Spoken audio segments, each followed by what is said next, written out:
మీద నమ్మకంతో పెట్టుబడులు పెట్టండి. రాష్ట్రం సురక్షిత, లాభదాయకంగా నాదేదని విశ్వసించి హైదరాబాద్లో పెట్టుబడులు పెట్టే వారు లాభపడ్డారు. టూరిజం టెక్ ఏఐ 2.0 కాంక్లేవ్లో సీఎం చంద్రబాబు సీఎం సమక్షంలో 10,329 కోట్ల విలువైన ఒప్పందాలు.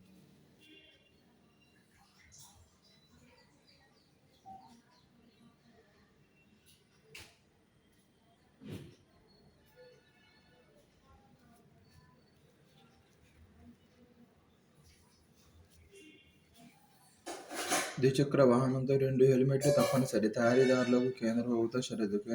కేంద్రం మోటారు వాహనాల నిబంధనలు 2025కి 2 ముఖ్య సవరణలు ప్రతిపాదిస్తూ ముసాయిదా విడుదల చేసింది. ఆ నిబంధన అమల్లోకి వచ్చిన 3వ నెల నుంచి ద్విచక్ర వాహన తయారీ సంస్థలు వాహన కొనుగోలుదారులకు తప్పనిసరిగా 2 హెల్మెట్లు సరఫరా చేయాల్సి ఉంటుంది. భారత ప్రమాణాల సంస్థ ISI ప్రమాణాలతో తయారు చేసిన హెల్మెట్లనే అందించాలి. 2026 జనవరి 1 నుంచి తయారయ్యే అన్ని ద్విచక్ర వాహనాలకు యాంటీ లాక్ బ్రేకింగ్ సిస్టమ్ అమర్చాలని ప్రతిపాదించింది. ఈ సిస్టమ్ IS 1466421010 నిబంధనలకు అనుగుణంగా ఉండాలని పేర్కొంది.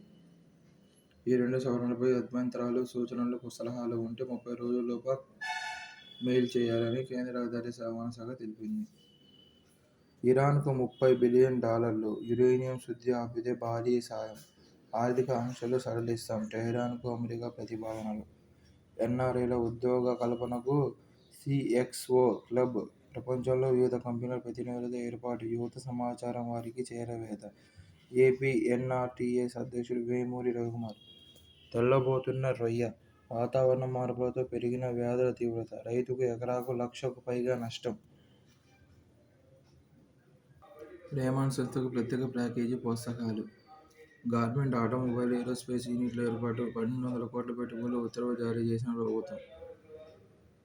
FCIగా 256 కోట్లు. గుడిపల్లి ప్రాజెక్టుకు 24.39 ఎకరాలను ఎకరా 45.95 లక్షల చొప్పున ప్రభుత్వం కేటాయిస్తుంది. 430 కోట్లు FCIగా నిర్దేశిస్తుంది. దేశంలో ఏటా ప్లాస్టిక్ వాడకం 2.41 కోట్ల టన్నులు. 2035 నాటికి వినియోగం అంచనా 7.15 కోట్ల టన్నులు. ప్రతి వ్యక్తి ఏటా సగటున వినియోగించే ప్లాస్టిక్ 11 కిలోలు. రీసైక్లింగ్కు వెళ్తున్నది 8% మాత్రమే. ఈసీ పనితీరుకు అదే గీటురాయి. త్వరలోగా ఎన్నికలకు వెళ్లనున్న బీహార్లో ఓటర్ల జాబితాలను సూక్ష్మస్థాయిలో పరిశీలించి నవీకరించి ఎలక్షన్ కమిషన్ నిశ్చయించింది. 2003 తర్వాత ఆ రాష్ట్రంలో ఇలాంటిది చేపట్టలేదు కాబట్టి ఇంటింటి తనిఖీలు అనివార్యమని ఈసీ చెబుతోంది. ఈ కసరత్తు తప్పదన్నది నిర్వాచన్ సదన్ వాదన. అయితే ఎన్నికలు దగ్గరకు వచ్చి ప్రత్యేకంగా చేపడుతున్న ఈ సమీక్షలో ప్రతిపక్షాలు అనేక ప్రశ్నలు లేవనెత్తుతున్నాయి. నిజమైన ఓటును ఉద్దేశపూర్వకంగా తీసేసే విధంగా యంత్రాంగం దుర్వినియోగం చేసే ప్రమాదం ఉందని అవి అనుమానాలు వ్యక్తం చేస్తూ ఉన్నాయి. 1960 నాటి ఓటర్ల నమోదు నియమావళి ప్రకారం ఏ సమయంలోనూ ఓటర్ల జాబితాలను పూర్తిచేయగల కానీ పాక్షికంగానే సవరించే అధికారం ఈసీకి ఉందన్నది వాస్తవం.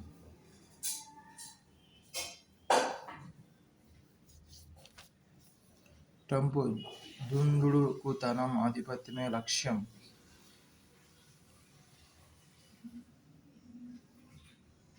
అణుబాంబును తయారు చేయాలన్న ఇరాన్ కృషి ఫలించనుందని, త్వరలోనే అణ్వస్త్రం చేతికి రానుందన్న నిఘా వర్గాల సమాచారంతో దానిని నిర్మూలించడానికి అమెరికా, ఇజ్రాయెల్ కలిసి ముందస్తు దాడులు చేపట్టాయి.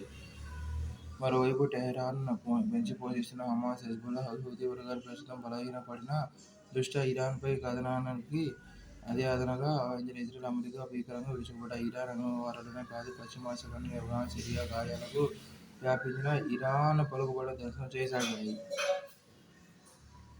తాజా దాడి తర్వాత గల్ఫ్ సహకార మండలి సభ్యులైన సౌదీ, UAE, ఖతార్ వంటి అరబ్ దేశాలను ఇజ్రాయెల్ను ఆర్థికంగా ఒక్కతాటి మీదకు తీసుకురావాలని ట్రంప్ ఆశిస్తున్నారు. ఇజ్రాయెల్ అరబ్ దేశాల సంఘటనలో ఉపకరిస్తుందని ట్రంప్ భావిస్తున్నారు. ఇరాన్, ఇజ్రాయెల్ మధ్య కాల్పుల విరమణ జరిగిందంటూ ట్రంపే ప్రకటించడం ఆయన కొత్త ప్రభుత్వంలోని సీనియర్లని ఆశ్చర్యపరిచింది.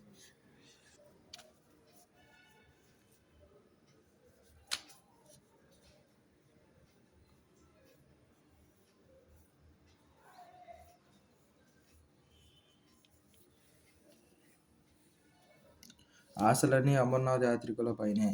అమర్నాథ్ యాత్ర జమ్మూ కాశ్మీర్ ప్రజల జీవనాలకు చాలా కీలకం. వచ్చే నెల 3వ తేదీ నుంచి ఆగస్టు 9 వరకు జరిగే యాత్రలపై పహల్గామ్ దాడి ప్రభావం ఉండకూడదని కాశ్మీరీలు కోరుకుంటున్నారు. యాత్రకు వచ్చే భక్తులపైనే వారు కోటి ఆశలు పెట్టుకున్నారు. అయితే అమర్నాథ్ యాత్రికుల రిజిస్ట్రేషన్కు ఈ ఏడాది 10% తగ్గాయని తాజాగా జమ్మూ కాశ్మీర్ లెఫ్టినెంట్ గవర్నర్ మనోజ్ సిన్హా వెల్లడించడం గమనార్హం.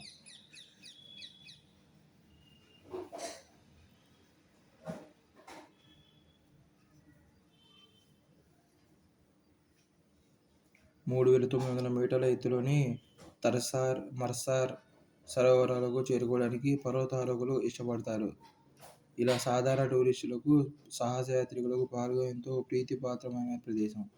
1990వ దశకం ఆరంభంలో ఇక్కడికి వచ్చిన కొందరు విదేశీ టూరిస్టులను ఉగ్రవాదులు అపహరించారు. దాంతో అప్పటి నుంచి పాశ్చాత్య టూరిస్టులు పాల్గొనకు దూరంగా ఉంటున్నారు. ఇటీవల క్రమంగా విదేశీయుల రాక మెల్లిగా పెరుగుతుండగా ఏప్రిల్ ఉగ్రదాడితో పరిస్థితి మళ్లీ మొదటికి వచ్చినట్టయింది.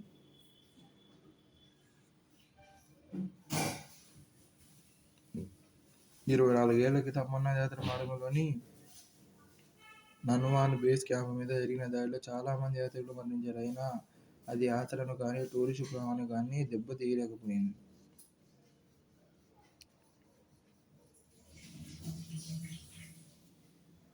సిక్కోలులో ప్లాస్టిక్ పరిశ్రమ ఏర్పాటు గడువులు. శ్రీకాకుళం జిల్లా సంతబొమ్మాళి మండలం మూలపేట పారిశ్రామిక పరిధిలో ప్లాస్టిక్ తయారీ పరిశ్రమ ఏర్పాటుకు అమెరికాకు చెందిన ఎగ్జాంపుల్ సంస్థ బృందం శుక్రవారం ప్రకటించింది.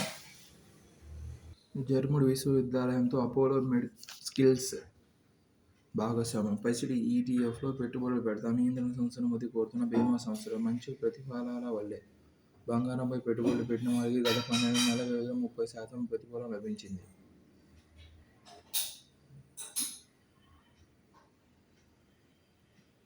విజయనగరం జిల్లాలో పతంజలి పరిశ్రమ 272 కోట్ల పెట్టుబడి.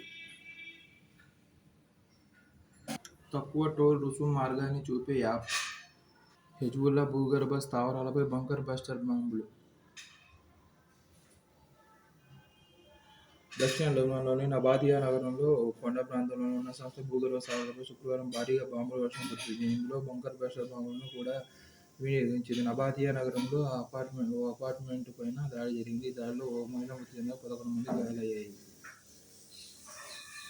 నాటో ఆయుధ పూజ. 12 దేశాలతో మొదలైన నాటో కూటమి ఇప్పుడు 32 సభ్యదేశాలతో క్రిక్కిరిసింది. అందరికందరూ అమెరికాను ట్రంప్ను పొగతో ముంచెత్తారు.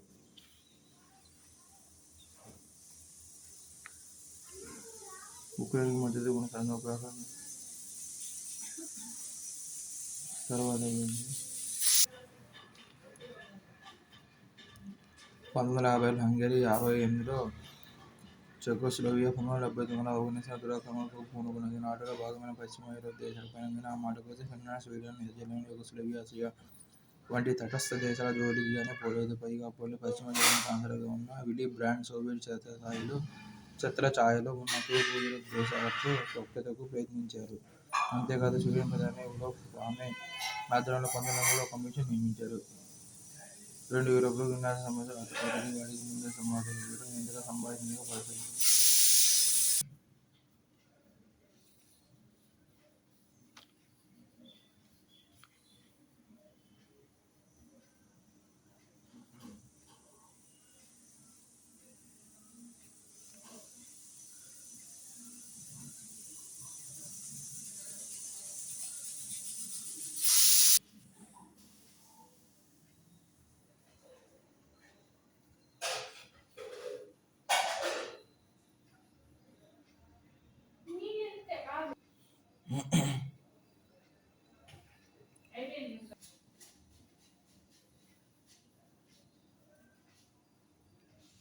ప్రకాశం బ్యారేజీ నుండి బొల్లాపల్లి రిజర్వాయరుకు 23,000 క్యూసెక్కుల నీటిని తరలిస్తారు. మూడో దశలో బొల్లాపల్లి రిజర్వాయరు నుండి బనకచెర్ల లిఫ్టిగేట్లకు 23,000 క్యూసెక్కుల నీటిని తరలిస్తారు.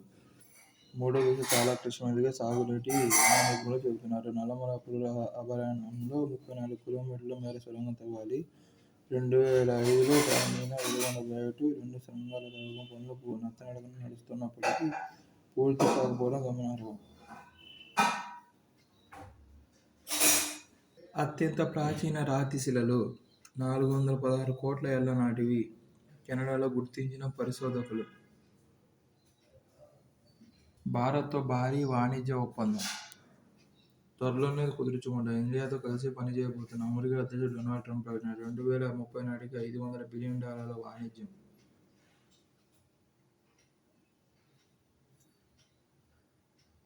చైనాలోని అరుదైన ఖనిజాలను అమెరికా కంపెనీలు సులభంగా పొందడానికి వీలుగా ఒప్పందానికి రాబోతున్నట్లు 2 వారాల క్రితం ట్రంప్ ప్రకటించిన సంగతి తెలిసిందే. కానీ తాజా ఒప్పందంలో ఎన్నిసార్లు చేర్చాలా లేదా అనేది బయటపెట్టలేదు.